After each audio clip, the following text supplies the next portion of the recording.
Hello, അസ്സലാമു അലൈക്കും, നമസ്കാരം. അപ്പോൾ ഇന്നത്തെ നമ്മുടെ റെസിപ്പി എന്ന് പറയുന്നത് നല്ല എരിവോട് കൂടിയിട്ട് കഴിക്കാൻ പറ്റുന്ന ഒരു ഇലയടയുടെ റെസിപ്പിയാണ് കേട്ടോ.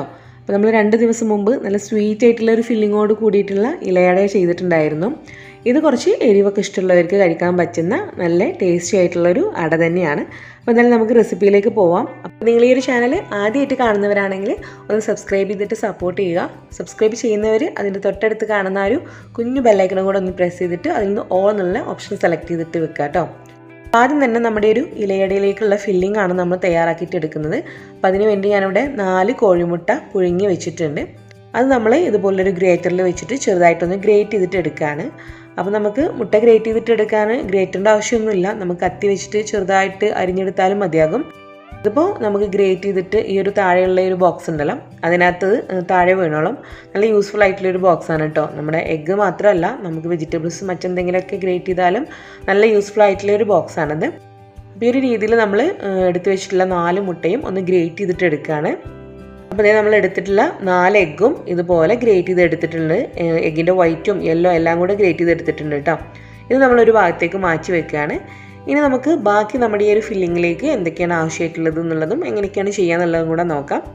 അപ്പോൾ നമ്മുടെ ഫില്ലിംഗ് തയ്യാറാക്കാൻ വേണ്ടിയിട്ട് ഞാനൊരു നോൺ സ്റ്റിക്ക് പാൻ എടുത്ത് സ്റ്റൗവിൽ വെച്ച് ചൂടാക്കിയിട്ടുണ്ട്. ഇതിലേക്ക് നമുക്കൊരു 1.5 ടേബിൾ സ്പൂണോളം ഓയിൽ ഒഴിച്ചു കൊടുക്കാം. വെളിച്ചെണ്ണ ആയാലും കുഴപ്പമില്ല, നമ്മുടെ സൺഫ്ലവർ ഓയിൽ ആയാലും കുഴപ്പമില്ല കേട്ടോ. ഇതിലേക്ക് നമുക്കൊരു 2 മീഡിയം സൈസ് ആയിട്ടുള്ള സവാള നന്നായിട്ടൊന്ന് ചെറുതായിട്ട് ചോപ്പ് ചെയ്തിട്ട് എടുക്കില്ലേ, കുത്തി അരിഞ്ഞെടുക്കുന്ന രീതിയിൽ അരിഞ്ഞെടുത്ത് ചേർത്ത് കൊടുക്കാം. ഈ ഒരു സവാള ഒന്ന് പെട്ടെന്ന് വഴണ്ടി കിട്ടാൻ വേണ്ടിയിട്ട് ഞാനതിലേക്ക് കുറച്ച് ഉപ്പ് കൂടെ ചേർത്തിട്ട് ഒന്ന് വഴറ്റിയെടുക്കുകയാണ്. അങ്ങനെ ചെയ്യുകയാണെങ്കിൽ കുറച്ചുകൂടി എളുപ്പം നമുക്ക് സവാള നന്നായിട്ടൊന്ന് കുഴഞ്ഞ് കിട്ടും. ഈ സവാളയ്ക്ക് അത്യാവശ്യം ഒന്ന് കുഴഞ്ഞ് വന്നിട്ടുണ്ട്. ഈ ഒരു സമയം നമുക്കിതിലേക്ക് ഒരു ചെറിയ കഷ്ണം ഇഞ്ചി ഒന്ന് ചോപ്പ് ചെയ്ത് ചേർത്ത് കൊടുക്കാം. കൂടെ നമുക്ക് 1-2 പച്ചമുളക് ഇതിലേക്കൊന്ന് ചെറുതായിട്ട് അരിഞ്ഞ് ചേർത്ത് കൊടുക്കാം. അപ്പോൾ പച്ചമുളക് നമ്മുടെ എരിവിനനുസരിച്ചിട്ട് എടുക്കാം കേട്ടോ. അപ്പോൾ ഞാനിവിടെ ഒരു പച്ചമുളക് മാത്രമേ എടുത്തിട്ടുള്ളൂ. അപ്പോൾ അതുകൂടെ ചേർത്തിട്ട് എല്ലാം കൂടെ നന്നായിട്ടൊന്ന് വഴറ്റി കൊടുക്കുകയാണ്. അപ്പോൾ സവാളയും അതുപോലെ തന്നെ ഇഞ്ചിയും പച്ചമുളകൊക്കെ ചേർത്തിട്ട് നന്നായിട്ടൊന്ന് വഴണ്ടൊന്ന് കുഴഞ്ഞ് വന്നിട്ടുണ്ട്. ഈ ഒരു പരുവാകുമ്പോൾ നമ്മളിതിലേക്ക് ഒരു 1/2 ടീസ്പൂണോളം മഞ്ഞൾപ്പൊടി ചേർത്ത് കൊടുക്കുകയാണ്. ഇവിടെ നമ്മൾ കാശ്മീരി മുളക് പൊടിയാണ് കേട്ടോ ഇനി ചേർക്കുന്നത്. അതൊരു 3/4 ടീസ്പൂണോളം ചേർത്ത് കൊടുക്കാം.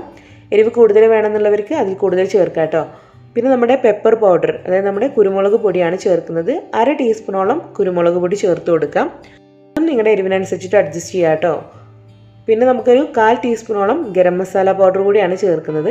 അപ്പോൾ ഈ ഒരു 4 മസാല പൗഡറാണ് നമ്മളിതിലേക്ക് ചേർക്കുന്നുള്ളൂ കേട്ടോ. അപ്പോൾ ഈ മസാലപ്പൊടികളൊക്കെ ചേർത്തതിന് ശേഷം സവാളയും ഇഞ്ചിയും പച്ചമുളകൊക്കെ ആയിട്ട് നന്നായിട്ട് നമ്മൾ 1 മിനിറ്റ് ഒന്ന് വഴറ്റിയെടുക്കുകയാണ്. ആ ഒരു പൊടികളുടെ ആ ഒരു പച്ചമണമൊക്കെ ഒന്ന് മാറി ഒന്ന് മൂപ്പാക്കിയിട്ട് എടുക്കുകയാണ്. എല്ലാം കൂടെ നന്നായിട്ട് വഴണ്ടി വന്നിട്ടുണ്ട്. ഈ ഒരു സ്റ്റേജിൽ നമ്മളിതിലേക്ക് നമ്മൾ എടുത്ത് വെച്ചിട്ടുള്ള എഗ്ഗ് ഗ്രേറ്റ് ചെയ്തിട്ടുണ്ടല്ലോ, അത് ചേർത്ത് കൊടുക്കണം. അതുകൂടെ ചേർത്തിട്ട് മസാലയായിട്ട് നന്നായിട്ടൊന്ന് മിക്സ് ചെയ്തിട്ട് എടുക്കുക. അപ്പോൾ ഇത് നമ്മുടെ സവാളയും എഗ്ഗും എല്ലാം കൂടെ നന്നാക്കി മിക്സ് ആക്കിയിട്ട് എടുത്തിട്ടുണ്ട്. ഇനി നമുക്കിതിലേക്ക് ചേർക്കേണ്ടത് ടൊമാറ്റോ കെച്ചപ്പാണ് കേട്ടോ. 1-2 ടേബിൾ സ്പൂണോളം ടൊമാറ്റോ കെച്ചപ്പ് ചേർത്ത് കൊടുക്കാം. അത് നമ്മുടെ ഇഷ്ടത്തിനൊക്കെ അനുസരിച്ചിട്ട് ചേർക്കാം. അത് നമുക്കതിൻ്റെ ഒരു എരിവ് ഒന്ന് ബാലൻസ്ഡ് ആവാൻ വേണ്ടിയിട്ട് കുറച്ച് കൂടുതൽ വേണമെങ്കിൽ അങ്ങനെ വേണമെങ്കിൽ ചേർത്ത് കൊടുക്കാം. ഞാനിപ്പോൾ 2 ടേബിൾ സ്പൂണോളം നമ്മുടെ ടൊമാറ്റോ കെച്ചപ്പ് ചേർത്ത് കൊടുക്കുന്നുണ്ട്. എന്നിട്ട് എല്ലാം കൂടെ നന്നായിട്ട് മിക്സ് ചെയ്തിട്ട് എടുക്കാം കേട്ടോ. അപ്പോൾ ഞാൻ ഫ്ലെയിമൊക്കെ ഓഫ് ചെയ്തിട്ടുണ്ട്. നമുക്ക് കെച്ചപ്പ് ചേർക്കുന്നതിന് മുന്നേ വേണമെങ്കിലും ഫ്ലെയിം ഓഫ് ചെയ്തിട്ട് കൊടുക്കാം കേട്ടോ. ഇനി ഇതിലേക്ക് നമുക്ക് ഫൈനലായിട്ട് ചേർക്കാനുള്ളത് കുറച്ച് മല്ലിയില നന്നായി പൊടിയായിട്ട് അരിഞ്ഞതാണ്. അപ്പോൾ മല്ലിയില വേണ്ട എന്നുള്ളവർക്ക് നമ്മുടെ കറിവേപ്പില പൊടിയായിട്ട് അരിഞ്ഞ് ചേർത്ത് കൊടുത്താലും മതി. 2 ചേർത്തിയാലും നല്ല ടേസ്റ്റ് തന്നെയാണ്. അപ്പോൾ അങ്ങനെ നമ്മുടെ ഫില്ലിംഗ് ഇവിടെ റെഡി ആയിട്ടുണ്ട്. ഇത് നമ്മളൊരു ഭാഗത്ത് മാറ്റി വെക്കുകയാണ്. വേണമെങ്കിൽ ഈ ഒരു പാനിൽ നിന്ന് തന്നെ മാറ്റിയിട്ട് വെക്കാം കേട്ടോ. ഇനി നമ്മുടെ അട ചെയ്യാൻ വേണ്ടിയിട്ടുള്ള പത്തിരിയാണ് ഇന്ന് നമ്മൾ അടുത്ത് ചെയ്യാൻ പോകുന്നത്. അപ്പോൾ അതിന് വേണ്ടിയിട്ട് ഞാനിവിടെ ഇന്ന് ചെയ്യുന്നത് പൊടി വാട്ടിയെടുക്കുന്ന രീതിയിലാണ്. അപ്പോൾ അതിലേക്ക് വേണ്ടിയിട്ടുള്ള വെള്ളം നമ്മൾ തിളപ്പിക്കാനായിട്ട് വെച്ചിട്ടുണ്ട്. പിന്നെ നമ്മളതിലേക്ക് ഒരു 1 ടേബിൾ സ്പൂണോളം നമ്മുടെ ഓയിൽ ചേർത്ത് കൊടുക്കുകയാണ്. നമ്മുടെ പൊടി നമ്മൾ കുഴച്ചെടുക്കുന്ന സമയത്ത് നന്നായിട്ടൊന്ന് മയത്തിൽ കിട്ടാൻ വേണ്ടിയിട്ട്. പിന്നെ ഇതിലേക്ക് ആവശ്യത്തിനുള്ള ഉപ്പും കൂടെ ഈ ഒരു സമയം നമ്മൾ ചേർത്ത് കൊടുക്കണം. അപ്പോൾ നമ്മൾ ഇതുപോലുള്ള അട ചെയ്യുമ്പോഴും ഒക്കെ നമ്മൾ എടുക്കേണ്ടത്, നമ്മൾ പത്തിരിക്കൊക്കെ എടുക്കുന്ന നല്ല നൈസായിട്ടുള്ള പച്ചരി പൊടിച്ചെടുത്താണ് കേട്ടോ. അങ്ങനെ തരിയോട് കൂടിയിട്ടുള്ള പൊടികൾ എടുക്കരുത്, നല്ല നൈസായിട്ടുള്ള പൊടി എടുക്കുക. അപ്പോൾ ഞാനിവിടെ പൊടിയൊക്കെ ഓൾറെഡി അളന്നെടുത്ത് വെച്ചിട്ടുണ്ട്. ഇനി നമ്മൾ ചേർക്കുന്നത് 2.5 കപ്പ്, അതായത് നമ്മുടെ മെഷർമെൻറ്റ് കപ്പിന് 2.5 കപ്പ് പച്ചരി പൊടിച്ചതാണ് നമ്മൾ ചേർത്ത് കൊടുക്കുന്നത്. നല്ല നൈസായിട്ട് പൊടിച്ചെടുത്തുള്ള പൊടി. അപ്പോൾ നമ്മുടെ വെള്ളം നന്നായിട്ടൊന്ന് തിളച്ച് വരുമ്പോൾ നമ്മളതിലേക്ക് നമ്മൾ എടുത്ത് വെച്ചിട്ടുള്ള പൊടി ചേർത്ത് കൊടുക്കുകയാണ്. അപ്പോൾ നമ്മൾ ഈ ഒരു പച്ചരിപ്പൊടി ചേർക്കുന്ന സമയത്ത് നമുക്ക് ഫ്ലെയിം ഒന്ന് നന്നായിട്ട് കുറച്ച് വെക്കാം കേട്ടോ. അതല്ലെങ്കിൽ നമ്മുടെ ആ ഒരു പൊടി ചേർത്തി ഉടനെ തന്നെ നല്ല ഫ്ലെയിമിലൊക്കെയാണ്, നല്ല ചൂടിലൊക്കെ ആണെങ്കിൽ പെട്ടെന്ന് അങ്ങനെ അടിയിൽ സ്റ്റിക്കായിട്ട് നിൽക്കും. അപ്പോൾ തീ നന്നായിട്ട് കുറച്ച് വെച്ചിട്ട് വെള്ളമായിട്ട് നന്നായിട്ട് തന്നെ പൊടി മിക്സ് ചെയ്തിട്ട് എടുക്കുക. അപ്പോൾ നമ്മുടെ ഈ ഒരു പൊടിയുടെ എല്ലാ ഭാഗത്തേക്കും വെള്ളത്തുന്ന രീതിയിൽ നന്നായിട്ട് തന്നെ ഒന്ന് വാട്ടിയെടുക്കുകയാണ്. ഇപ്പോൾ ഞാനിതിൻ്റെ ഫ്ലെയിമൊക്കെ ഓഫ് ചെയ്തിട്ടുണ്ട് കേട്ടോ. നമ്മളിതിലേക്ക് എടുത്തിട്ടുള്ളത് ഈ ഒരു മെഷർമെൻറ്റ് കപ്പിന് 2.5 കപ്പ് പത്തിരി പൊടിയാണ് എടുത്തിട്ടുള്ളത്. അപ്പോൾ നമ്മൾ സാധാരണ എടുക്കുമ്പം 1 കപ്പ് പൊടി എടുക്കുമ്പോൾ നമുക്കതിലേക്കൊരു 1.25 കപ്പ് മുതൽ 1.5 കപ്പ് ഇതിൻ്റെ ഇടയിലാണ് നമുക്ക് വെള്ളം വേണ്ടി വരിക. അത് നമുക്ക് എപ്പോഴും കിട്ടുന്ന പത്തിരിപ്പൊടിക്ക് കറക്റ്റ് ഈ ഒരു അളവ് തന്നെ ആയിക്കോണം എന്നില്ല കേട്ടോ വെള്ളത്തിൻ്റെ. അത് നമുക്ക് കിട്ടുന്ന പൊടിക്കൊക്കെ അനുസരിച്ചിട്ടാണ്. അപ്പോൾ ഏകദേശം നമുക്കൊരു 1.25 മുതൽ 1.5 കപ്പ് വരെ വെള്ളമാണ് നമുക്ക് 1 കപ്പ് പത്തിരിപ്പൊടിയിലേക്ക് ആവശ്യമായിട്ടുള്ള വരിക. അപ്പോൾ നിങ്ങൾ അതിൻ്റെ ഒരു കണക്കിന് വേണം ഇതിലേക്ക് വേണ്ടിയിട്ടുള്ള വെള്ളം എടുക്കാൻ. അത് ഞാനിത് കുഴച്ചെടുക്കാൻ വേണ്ടിയിട്ട് എളുപ്പത്തിന് വേണ്ടിയിട്ട് ഇതേ ഒരു ബൗളിലേക്ക് മാറ്റിയിട്ടുണ്ട്. അപ്പോൾ നമ്മൾ ചെറുതായിട്ടുള്ള ഒരു ചൂടോട് കൂടിയിട്ട് തന്നെ വേണം നമ്മളിത് കുഴച്ചെടുക്കാൻ. ചൂട് കംപ്ലീറ്റ് പോയിട്ട് കുഴച്ചെടുക്കാമെന്ന് വിചാരിച്ചു കഴിഞ്ഞാൽ നല്ലൊരു മയത്തോട് കൂടിയിട്ട് നമുക്കത് കുഴച്ചെടുക്കാനും കഴിയില്ല. അപ്പോൾ ചെറുതായിട്ട് നമ്മുടെ കൈ ഇങ്ങനെ ചെറുതായിട്ടൊന്ന് വെള്ളം നനച്ചിട്ട് എടുക്കുക. നമുക്കൊന്ന് കുഴച്ചെടുക്കാൻ എളുപ്പത്തിന്. ആ ചൂടോട് കൂടിയിട്ട് കുഴക്കുമ്പം ഒരു ബുദ്ധിമുട്ടുണ്ടാവും. അപ്പോൾ ഇതുപോലെ നന്നായിട്ട് തന്നെ നല്ല മയത്തിൽ നമ്മൾ കുഴച്ചെടുത്തിട്ടുണ്ട്. നമ്മൾ ഈ ഓയിലോ അല്ലെങ്കിൽ നമുക്ക് ഓയിലിന് പകരം നെയ്യൊക്കെ ഒഴിച്ചു കൊടുക്കുകയാണെങ്കിൽ നല്ല സോഫ്റ്റ് ആയിട്ട് നല്ല മയത്തിൽ നമുക്ക് കുഴച്ചെടുക്കാൻ പറ്റും. അപ്പോൾ ഇനി നമ്മളിത് അട ഉണ്ടാക്കി തുടങ്ങുകയാണ്. അപ്പോൾ ഇതിന് വേണ്ടിയിട്ടുള്ള വാഴയിലൊക്കെ ഞാൻ ഇവിടെ നന്നായിട്ട് ക്ലീൻ ചെയ്ത് തുടച്ച് വെച്ചിട്ടുണ്ട് കേട്ടോ. നന്നായിട്ട് വെള്ളമൊക്കെ നല്ലപോലെ തുടച്ച് വെച്ചിട്ടുണ്ട്. വേണമെങ്കിൽ നമുക്ക് ഈ ഒരു ഇലയിൽ കുറച്ച് ഓയിലൊന്ന് വേണമെങ്കിൽ ഒന്നിങ്ങനെ കൈ വെച്ചിട്ട് തന്നെ ഒന്ന് എല്ലാ ഭാഗത്തേക്കൊക്കെ ഒന്ന് ഓയിലാക്കി കൊടുക്കാം. ഇനി നമ്മൾ എടുത്ത് വെച്ചിട്ടുള്ളതെന്നും ഇതുപോലൊരു പോർഷൻ എടുത്തിട്ട് കയ്യിൽ വെച്ചൊന്ന് ഉരുട്ടിയെടുക്കുക. ഇതിന് ശേഷം നമ്മുടെ പത്തിരി പ്രസ്സിൽ വെച്ചിട്ട് ഒന്ന് പ്രസ് ചെയ്തിട്ട് എടുക്കുകയാണ്. അങ്ങനെ ചെയ്യുമ്പോൾ ഒത്തിരി കട്ടിയില്ലാതെ നമ്മൾ പ്രസ്സാക്കിയിട്ട് എടുക്കരുത് കേട്ടോ. ഈ ഒരു തിക്നെസ് വേണം. എന്നിട്ട് നമ്മൾ എടുത്ത് വെച്ചിട്ടുള്ള ഫില്ലിങ്ങിൽ നിന്നും, അതായത് നമ്മുടെ എഗ്ഗിൻ്റെ ഫില്ലിങ്ങിൽ നിന്നും 1-2 ടേബിൾ സ്പൂൺ ഇതിലേക്ക് വെച്ചിട്ട് ഇതുപോലെ ഇതിനൊന്ന് കവർ ചെയ്തിട്ട് കൊടുക്കുകയാണ്. അപ്പോൾ നമ്മളിങ്ങനെ കവർ ചെയ്യുന്ന സമയത്ത് നന്നായിട്ടൊന്ന് പ്രസ് ചെയ്തിട്ട് കൊടുക്കണം അതിൻ്റെ എൻഡ്. എങ്കിലും നമ്മളിത് അടയായിട്ട് സ്റ്റീം ചെയ്തിട്ട് വരുമ്പം ആ ഒരു ഫില്ലിംഗ് ഒന്നും പുറത്തോട്ട് വരാതെ നല്ല പെർഫെക്റ്റ് ആയിട്ട് ഇരിക്കുള്ളൂ. അപ്പോൾ നന്നായിട്ട് തന്നെ ഇലയുടെ മുകളിൽ കൂടെ തന്നെ നമ്മളൊന്ന് പ്രസ് ചെയ്ത് കൊടുത്താൽ മതിയാകും. അപ്പോൾ ഈ ഒരു രീതിയിൽ നമുക്ക് രണ്ടാമത്തെ കൂടെ ചെയ്തിട്ടെടുക്കാം. ഞാനിതിപ്പം ആ പത്തിരി പ്രസ്സിൽ പ്രസ് ചെയ്തിട്ട് എടുത്തിട്ടുള്ളതാണ്. നിങ്ങൾക്ക് വേണമെങ്കിൽ നമ്മുടെ കൈ വെച്ചിട്ട് തന്നെ അങ്ങനെ പ്രസ് ചെയ്തിട്ട് വേണമെങ്കിലും ചെയ്യാം കേട്ടോ.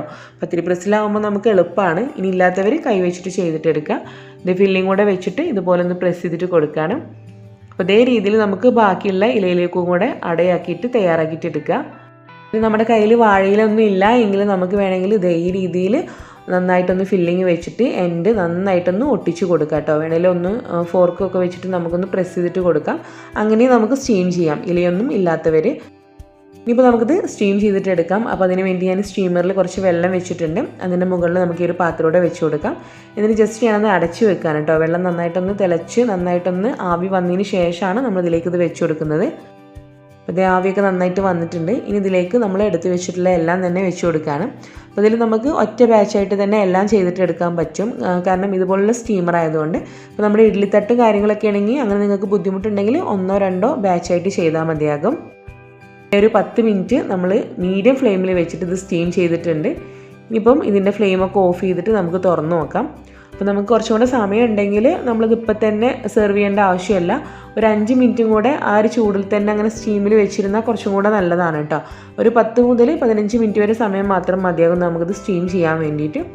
ഇനി നമുക്കിത് ഈ ഒരു സ്റ്റീമറിൽ നിന്നും ഒരു പ്ലേറ്റിലേക്കൊന്ന് മാറ്റിയിട്ട് എടുക്കാം.